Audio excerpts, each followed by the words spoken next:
RTP. Efraín Luna, exdirector de la carrera de comunicación de la Universidad Laica, nos acompaña. Bienvenido sea usted, ¿cómo está? Buenos días. Hola, buenos días, María Fernanda, un gusto saludarle, a las órdenes. Un abrazo, Juan Sebastián nos acompaña. ¿Llueve o ya no llueve por donde usted está?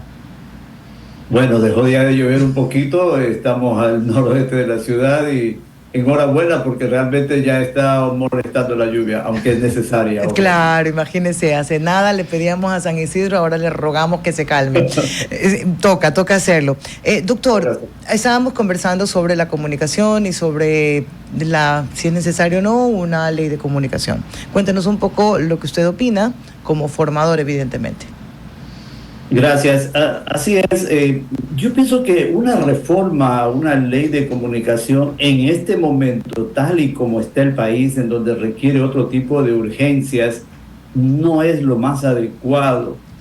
Porque de una u otra manera, a pesar de que ya hubo reformas a la ley del 2013, que se llamaba la ley Mordaza, y que causó más de 1.188 procesos contra periodistas y medios de comunicación en 4 años, lo que se considera que prácticamente hubo casi un proceso por día, hablando de días laborables, a lo largo de todo el transcurso de la ley. Entonces, y querer reformar una ley que todavía tiene sus bemoles, la ley de Ecuador, a pesar de que fue reformada y hubo algunos avances en cuanto a la libertad de expresión, hay todavía, es una ley sancionatoria y eso obviamente sí preocupa para todos quienes hacemos comunicación de manera profesional. Ok, ¿necesitamos los medios una ley de comunicación?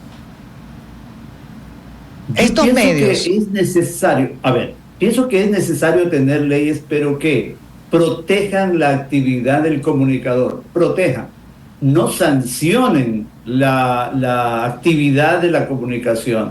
Ahora, nosotros siempre somos incómodos para el poder público, más aún para autoridades gubernamentales o seccionales, o sea, siempre somos incómodos, pero de alguna manera una ley debe garantizar el proceso para que de alguna manera, el proceso de comunicación, para que de alguna manera podamos hacer una actividad que de una u otra manera inclusive ayude a los propios autores, a los propios protagonistas de las actividades públicas. Yo creo que si de alguna manera la prensa es muy clara en cuáles son los errores o las cosas que está cometiendo un determinado gobierno, serían de gran ayuda para el propio gobierno. Entonces yo pienso que yo en este momento no creo necesario. Ahora, claro, se está hablando de las redes sociales, de otro tipo de cosas que sí, no tienen que ver directamente con los medios tradicionales.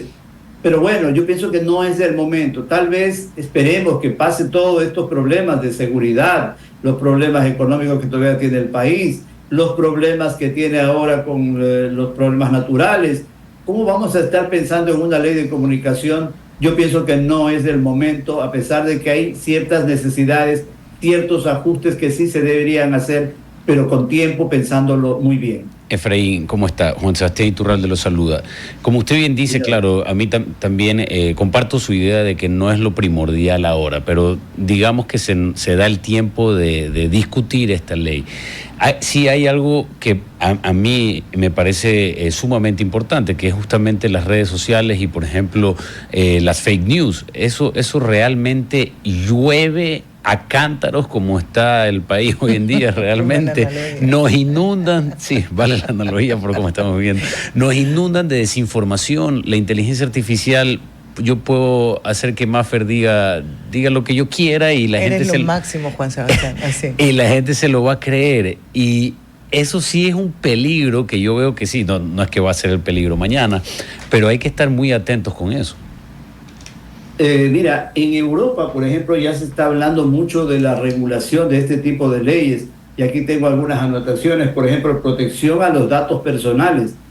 Y yo creo que eso es necesario también, porque de una u otra manera uno expone sus datos a nivel de las redes. Responsabilidad de los contenidos. Y esta responsabilidad no la tiene solamente el que hace el contenido o el generador de contenidos, sino las plataformas que de una u otra manera son las responsables de tener esos contenidos ahí.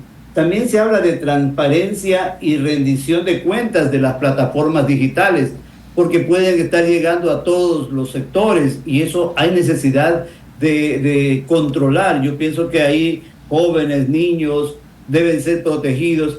Y como usted hablaba, la libertad de expresión sí de alguna manera puede estar de alguna forma con algún tipo de dificultades, pero también el asunto de las fake news, por ejemplo, es algo que sí puede crear serios problemas.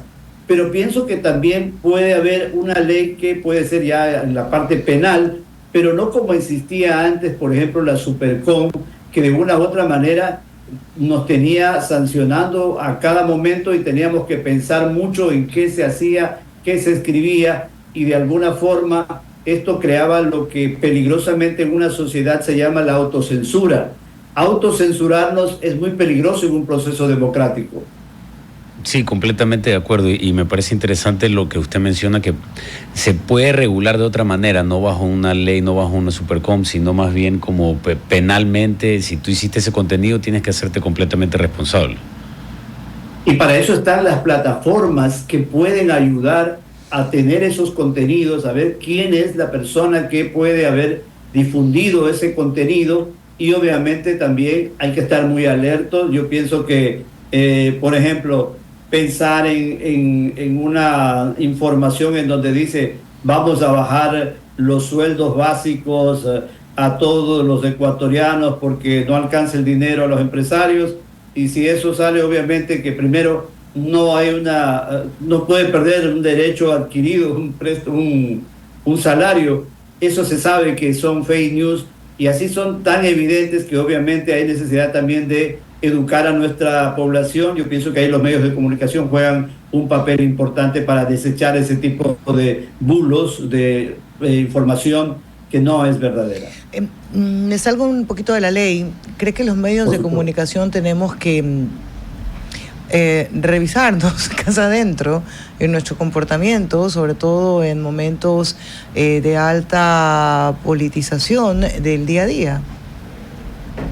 Yo pienso que sí. Ahora, hay buenos y malos periodistas y nos conocemos en nuestro medio. ¿Quiénes son los periodistas que posiblemente de alguna manera ya no son de una libertad para informar, sino tratan de imponer una información? Mire, yo en mis clases siempre hablaba de poner al periodista y el alcohólico. Entonces decían, pero ¿cómo es esto? ¿En qué se parece el periodista y el alcohólico? Yo decía que, por ejemplo, el alcohólico, mientras no reconozca que es alcohólico, no puede mejorar su situación, va a seguir siendo alcohólico. Mientras el periodista no reconozca cuál es su punto de vista, a qué más es afecto, tampoco se podrá dar cuenta en qué momento puede ser mucho más objetivo en sus contenidos, en sus opiniones. A pesar de que yo estoy muy de acuerdo con el periodismo de opinión, dando el nombre, dando la cara, e inclusive un articulista pone su nombre, en donde el periodista no puede ejercer opinión es en la información. Cuando uno escribe noticias es imposible, pero los otros formatos, un artículo, una opinión, obviamente ahí sí puede dar a conocer su criterio, obviamente basado en documentos, ¿no? En sustentos. De alguna manera yo pienso que ahí hay necesidad siempre de promover la academia. Y a mí me preocupa un poco, y perdón que me estoy extendiendo en esta parte, el hecho de generadores de contenido que no tienen mayor preparación y están siendo ellos los que distorsionan esta forma de hacer comunicación, perjudicando mucho a la ciudadanía, ¿no? Doctor, le enviamos un fuerte abrazo. Vamos a seguir conversando del tema porque esto no acaba acá, más allá de la coyuntura política electoral y recordarnos tiempos horrorosos de lo que vivimos. Un abrazo, doctor. Muchas gracias. RTP